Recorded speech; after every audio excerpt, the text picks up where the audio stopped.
yeah, I've seen both sides, right? I come from nothing, literally nothing. At one point in life, we had 3 walls, and that was our house.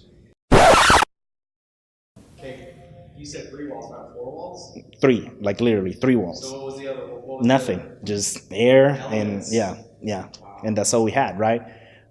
There will be days when we don't know where the next food is coming from.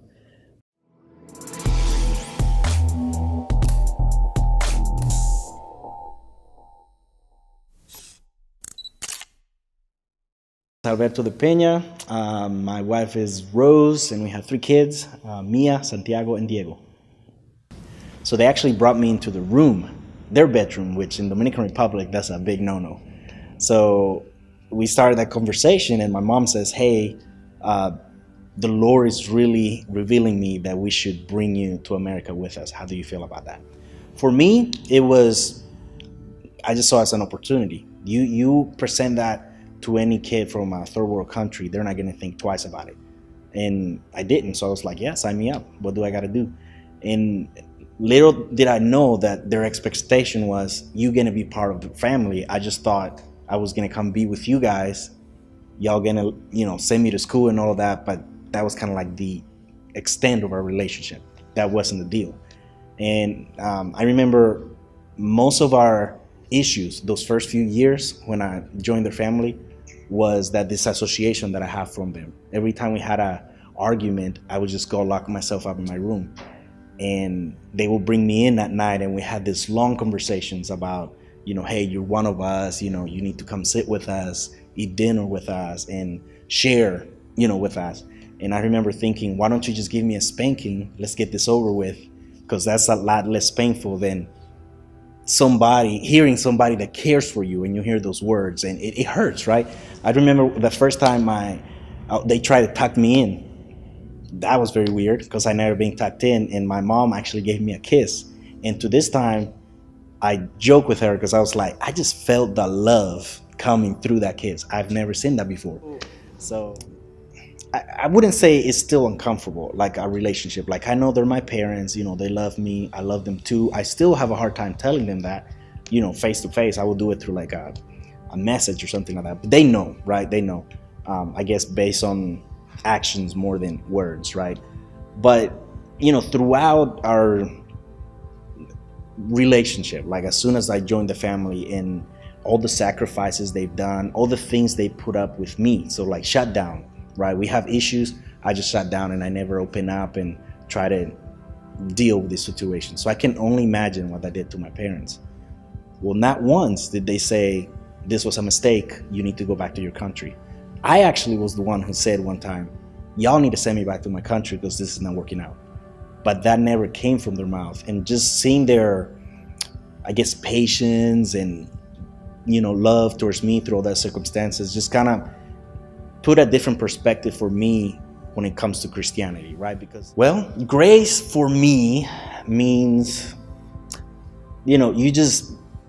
things are granted to you even though you don't deserve it, right?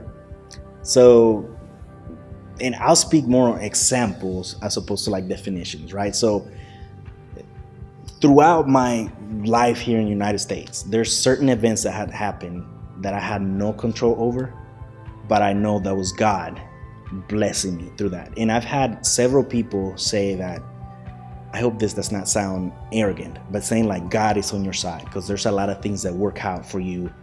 And to tell you the truth, I don't necessarily pray very strong for certain things. They happen because there's other people praying for it. One of my fears of that is like, what if I do pray and God decides to say, I'm not going to give it to you because I want to test your faith. So that scares me. So that's why I don't ask for it. But there are major events that's happened in my life that I know that is by the grace of God, because I was not deserving for any of this. I mean, well, in my life, Jesus will be my parents. My parents are living in Saudi Arabia, and they're working there because of Halliburton, right? My dad works for as a global advisor for Alberto, but they're doing some pretty cool things over there to reach out to people that would be very difficult to reach out to. And I just think in their stage of life right now, they could be partying it up because their kids are out of the house. Instead, they take this opportunity, that they see it as opportunity from God to minister to other people. And I would just think it would be so simple to just say, yeah, they're not retired, but you could say so. I mean, he works and they get a lot of free time. I'm just gonna, enjoy life, spend money. That's not the case. They just use that energy and resources and put it back into God's kingdom. So definitely them and all that. Well, one thing I always think about when it comes to this church is, yes, we're not perfect, but there's a lot of wonderful people here. There's a lot of older men that I looked up to, and I just see that they put in the work to study the Bible, and they come here and they do whatever needs to be done for this church, for the body. But I think, and this is me looking at myself, I think us, the young guys, need to step up more.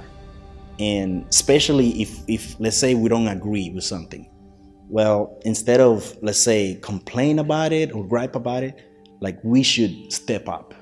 And that way we can be involved with the older generation who are doing things, and we can all collaborate so we can keep going with the church, right? Because I look around my kids and all those little kids running around, that's the future youth group.